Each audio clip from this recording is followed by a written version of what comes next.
Jaz mislim, da do vrstnikov nismo vedno najbolj prijazni pa strpni. Ko delam v skupini, naprimer, če kdo mogoče ima malo manjše sposobnosti, se hitro ujezim. Imamo dva različna odgovora, pa se prepiramo, ker je boljši, takrat je lahko biti nestrpen. Ponovadi, ko se s prijateljicam skregamo in ona trdi svoje, jaz trdim svoje. Naprimer, če kdo drug nestrpen do tebe, je polej malo težko biti strpen.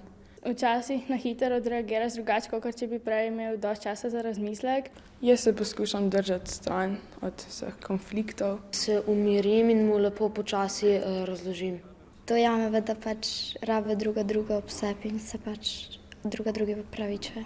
Pomembno je, da ohranjamo kar nek red, da se vsi spoštujemo. Zaradi tega, ker smo vsi med sabo različni. Da lahko normalno delujemo vsak v svojem življenju, da se ne motimo.